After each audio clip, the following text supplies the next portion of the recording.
সকালবেলা সবার প্রথমে ঘুম থেকে উঠে আমি বাসি ঘরটাকে ঝাড়ু দিয়ে নিলাম, তারপরে ঘর দুয়ারে জল টল দিয়ে এখন চলে আসলাম উঠানটা ঝাড়ু দিতে। তো উঠান ঝাড়ু দেওয়া আমার কমপ্লিট হয়ে গেল। তো এবার আমি চলে এসেছি রান্নাঘরে সবার প্রথমে এসে ফিল্টার জল দিয়ে তারপরে তিতলির জন্য একটু গরম জল বসিয়ে নিলাম।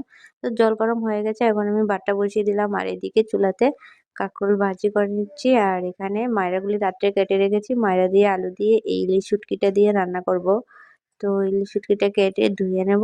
তো শুটকিগুলি আমি ভালো করে ধুয়ে নিলাম, ধুয়ে এখন কড়াইতে একটু তেল দিয়ে শুটকিগুলিকে একটু ভেজে উঠিয়ে রাখবো। তারপরে সে তেলে একটু পেঁয়াজ কুচি দিয়ে মায়েরা আলুগুলি দিয়ে দেব।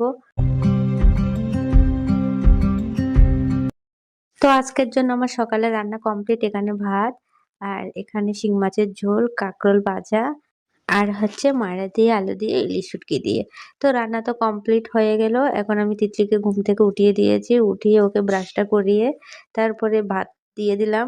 যেহেতু ঘুম থেকে উঠতে উঠতে প্রায় 9:30টার মতন বেজে গেছে, তো আর টিফিন খাওয়া হলো না, ডাইরেক্ট ভাত খাইয়ে দিলাম ওর বাবার সাথে। ওর বাবাও অফিসে যাবে, সেজন্য ওর বাবাকেও ভাত দিয়ে দিলাম। তো এবার তিতলিকে খাইয়ে দেয় ওষুধ টষুধ খাইয়ে। তো এখন আমি ঘরটা এবার গুছিয়ে নেব। তো সবার প্রথমে বিছানাটাকে ভালো করে গুছিয়ে নিলাম। তো বিছানাটা গোছানো যদি কমপ্লিট হয়ে যায়, মনে হয় যেন ঘরের প্রায় অর্ধেক কাজ কমপ্লিট হয়ে গেছে। এবার আমি ঘরের জিনিসগুলিকে একটু মুছে মাছে নিচ্ছি। প্রত্যেকদিন আমি এভাবে মুছে নিই। মুছে আবার রান্নাঘরে চলে আসলাম, রান্নাঘরে বাসন টাসন দিয়ে রান্নাঘরটা মুছে নিলাম। তো রান্নাঘর মোছামাছি কমপ্লিট। এদিকে আমি তিতলিকে স্নান করি, এখন ওকে বলেছি একটু খেলু করতে, আমি এই ঘরটা মুছে নিচ্ছি। So tata, bye bye.